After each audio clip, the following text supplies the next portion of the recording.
Uma pesquisa do Ministério da Saúde mostra que mais da metade dos jovens entre 16 e 25 anos tem o vírus HPV. A gente lembra que existe vacina para esse vírus e que esse vírus pode provocar câncer. Os números apresentados ontem em Porto Alegre preocupam os profissionais de saúde. O levantamento aponta a incidência de HPV em 54,6% dos jovens entrevistados. E em 38,4% dos casos, o vírus oferece alto risco de câncer de colo de útero, pênis e boca. HPV é a abreviatura de Human Papilloma Virus. Várias pessoas que vão ter contato com esse vírus nunca vão apresentar sintomas durante a sua vida. Algumas dessas pessoas, elas vão apresentar lesões precursoras de câncer muitas vezes, ou até mesmo uma lesão que já se tornou um câncer. Os pesquisadores ouviram mais de 7.500 jovens entre 16 e 25 anos de idade em todas as capitais brasileiras. O estudo quer criar um banco de dados para daqui a 3 ou 5 anos medir o impacto da vacinação contra o HPV no país. O HPV é uma realidade, mas é uma realidade que pode ser evitada. Então a gente aproveita esse momento para dizer que as pessoas precisam se vacinar. A vacina está aí. É gratuita, então aproveita para fazer esse chamamento, porque as coberturas vacinais ainda estão aquém do desejado. A vacina está disponível nos postos de saúde e deve ser aplicada ainda na infância, a partir dos 9 anos para as meninas e 11 para os meninos. Adultos que nunca foram contaminados também podem se vacinar. É o caso da Chayane, que tem 24 anos. Trouxe minha irmã, trouxe meu namorado, minhas amigas, todo mundo tomou. Então, eu achei bem importante até pelo fato do câncer de colo de útero, né? Além da vacinação, o Ministério da Saúde alerta para a importância do uso do preservativo. Segundo a pesquisa, apenas 51% dos jovens entrevistados afirmaram que usam com frequência a camisinha. Os jovens estão reduzindo o uso do preservativo.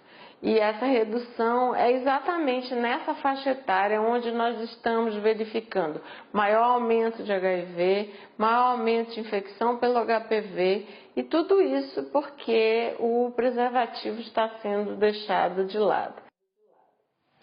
Bom, queria pegar exatamente o gancho do que essa médica acabou de dizer. Essa faixa etária também tem sido atingida pelo HIV. Um levantamento do Ministério da Saúde aponta que entre 2006 e 2015, a epidemia de AIDS se concentrou principalmente entre populações vulneráveis e nos mais jovens.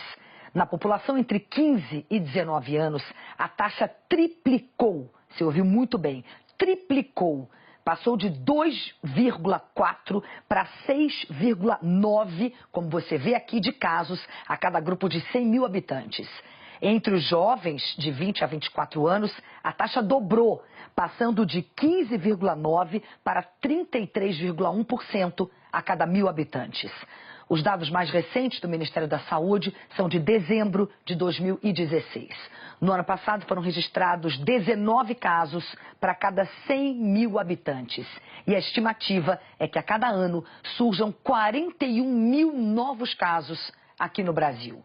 O boletim epidemiológico de 2016 também aponta que atualmente 827 mil pessoas vivam com HIV e AIDS no Brasil. Desse total, 372 mil ainda não estão em tratamento. E entre elas, 112 mil pessoas vivem com HIV e não sabem. A gente lembra que o uso da camisinha é a forma mais adequada para prevenir as doenças sexualmente transmissíveis.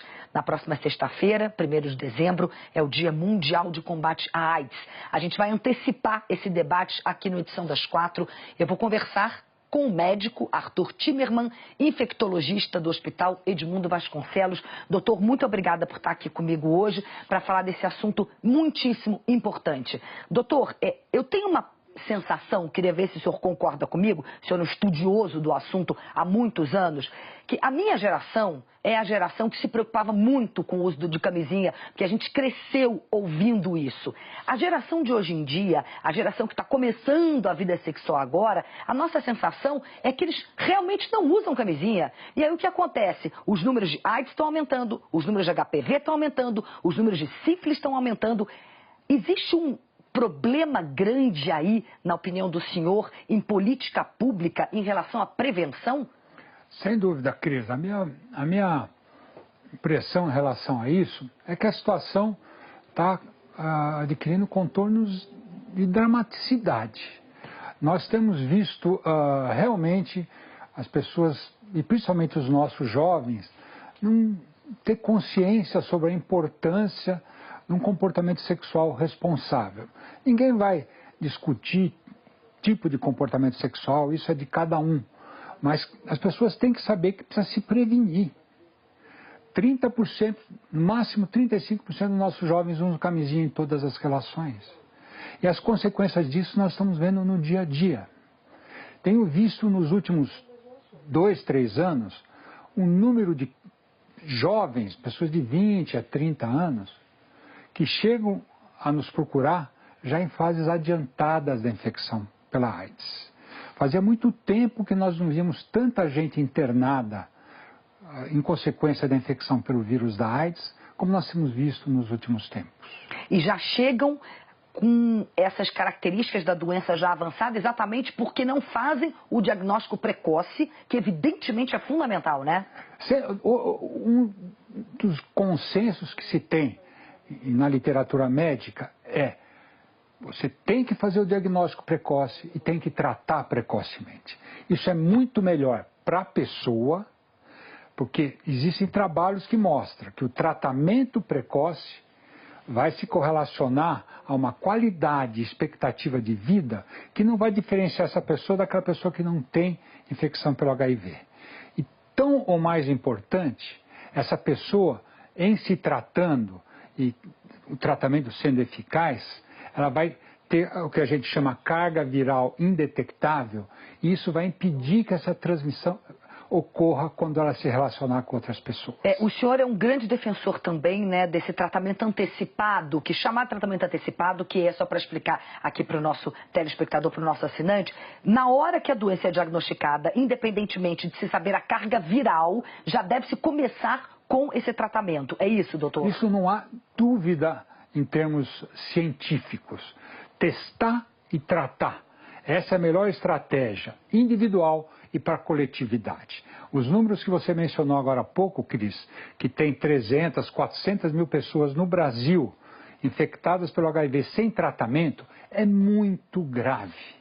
É extremamente grave. E o resultado é exatamente o que o senhor acabou de contar pra gente. Chegam pessoas para vocês já num estágio muito avançado da doença, quando não tem muito mais o que fazer, né, doutor? Porque a AIDS mata. As pessoas têm que botar isso na cabeça, né? Nós temos, esse ano, internado em vários hospitais que eu trabalho em São Paulo, mais de 15 pacientes em UTIs. Já chegam com a doença num estágio tão avançado que, inclusive, o tratamento é muito menos eficaz. Doutor, obrigada por enquanto. A gente vai continuar falando desse assunto, porque a AIDS, como a gente falou aqui, como a gente vê, está muito longe de ser exterminada e pior. O vírus HIV atingiu em 2016 número recorde na Europa, com 160 mil pessoas diagnosticadas. Esse é o maior nível na região desde que os registros começaram a ser feitos. Essas informações são da OMS, Organização Mundial da Saúde, que já considera o ritmo do crescimento alarmante. Em Zurique, eu vou conversar com a nossa correspondente, Bianca Rotier. Bianca, boa noite para você aí na Europa. Bianca, os países do leste europeu, Rússia, inclusive, ajudaram ainda a elevar esses dados, né? Mais ainda. Exatamente, Cris. Boa tarde para você, boa tarde a todos. 80% dos casos foram diagnosticados no leste europeu, com a Rússia como líder absoluta. O que assusta é que a maioria dos casos de HIV, a gente sabe, a maioria é registrada em regiões mais pobres, especialmente na África, onde o acesso à prevenção, o acesso ao diagnóstico e ao tratamento, tudo isso é mais limitado.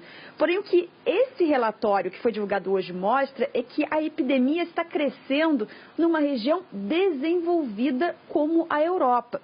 O levantamento foi feito em parceria entre a Organização Mundial da Saúde e o Centro Europeu de Prevenção e Controle de Doenças, e ele revela que o número de pessoas que foram diagnosticadas com HIV no continente atingiu no ano passado o nível mais alto desde que os dados começaram a ser registrados, isso no início da década de 1980. No ano passado, 160 mil, então, pessoas foram diagnosticadas com o vírus em 51 dos 53 países do continente, ou seja, dentro de uma população de 900 milhões de pessoas, e a situação é particularmente preocupante na Rússia, na Ucrânia e em Belarus, mas quando a gente olha o mapa, a gente vê que países como Portugal, por exemplo, também não vão nada bem. Agora, quando a gente fala sobre faixa etária, o estudo percebeu o seguinte: 36% das pessoas diagnosticadas têm entre 30 e 39 anos de idade, 9% entre 15 e 24 anos e 16% com 50 anos ou mais. Então, o problema não é só com os jovens, não, isso aqui no continente europeu. E quais as principais formas de transmissão? 47%, ou seja, quase a metade, sexo entre homens e mulheres. 24% sexo entre homens, 12% através do uso de drogas injetáveis, 0,7% transmissão de mãe para filho, e aí não houve informação para 16% dos casos diagnosticados. Agora, para concluir, Cris, a situação ela é especialmente preocupante porque muitos pacientes já viviam com HIV há vários anos quando foram diagnosticados. Da infecção ao diagnóstico, por aqui, leva-se em média 3 anos, ou seja, 2 problemas como vocês apontaram aí no estúdio. Com o diagnóstico tardio fica mais difícil controlar o vírus, né? Maiores são os impactos para a saúde e, além disso, sem saber que tem o vírus, a pessoa pode se descuidar e acabar transmitindo HIV para outras pessoas. Então, não à toa, realmente, a OMS fala em situação alarmante e nem a rica Europa está imune. Pois é, esses números são realmente impressionantes, alarmantes, né? Acho que é a palavra correta mesmo, né, Bianca? Obrigada, viu, por trazer essas informações pra gente. Boa noite pra você aí em Zurique. Eu vou conversar mais um pouquinho aqui com o doutor Arthur Timmermann, infectologista do Hospital Edmundo Vasconcelos. Bom, doutor, a gente viu aqui, pelos números que a Bianca acabou de trazer pra gente, que é um fenômeno não só aqui no Brasil, como na Europa inteira e países ricos da Europa. Como bem disse a OMS, a Organização Mundial da Saúde, o crescimento é em ritmo alarmante em praticamente o mundo inteiro. Sem dúvida. A situação, eu repito, eu uso o termo dramático. Nós temos visto, por exemplo, o Brasil está vivendo uma epidemia de sífilis de um tamanho que é impressionante. Nós estamos tendo muitas crianças nascendo com sífilis congênita, doença dos 2 séculos atrás. Temos epidemia de gonorreias intratáveis. Isso mostra que as pessoas não estão se cuidando. Então, o alerta que nós fazemos é que esse é um problema das autoridades, sem dúvida, mas nós da sociedade como um todo. Nós temos que discutir isso nas escolas, nas nossas casas, conversar com os nossos filhos, com os nossos parentes. Não tem que ter medo de conversar sobre sexo, senão eles vão aprender do jeito errado. Vão aprender na internet com informação inadequada. Nós temos que mostrar para eles que não tem que ter medo de fazer o exame de HIV. Pelo contrário, as pessoas têm que ter medo de não fazer o exame. Exatamente. Porque fazendo o exame vai ser bom para ela, para as pessoas com quem ela vai se relacionar. E todos esses dados, eu acho que é extremamente importante essa discussão que nós estamos tendo aqui, porque o que precisa é esclarecimento. Lógico que nessa semana, a semana de prevenção à AIDS, parece que está sendo discutido até fazer o mês de dezembro como o mês vermelho, o mês da prevenção à AIDS, todo mês. Eu acho que isso seria muito importante. Todas essas campanhas servem para reforçar a conscientização que já devia ter no dia a dia. Imagina que o senhor que trabalha com isso há 30 anos, fica vendo coisas que o senhor via 30 anos atrás, que as pessoas chegando num estágio super avançado da doença, deve ser realmente dramático, apavorante. Eu vou pedir para o senhor continuar comigo mais um pouquinho, tudo bem? Lógico. Porque os nossos telespectadores estão mandando perguntas para a gente, então ainda nessa edição eu vou voltar a conversar com o Arthur Timerman. Participa, manda a sua pergunta, manda a sua dúvida, que eu faço para o médico infectologista sobre esse assunto que é importantíssimo e do qual a gente está na semana aí de combate à AIDS. Dia 1º é o Dia Mundial, a gente já está antecipando aqui essa discussão com o Dr. Timerman.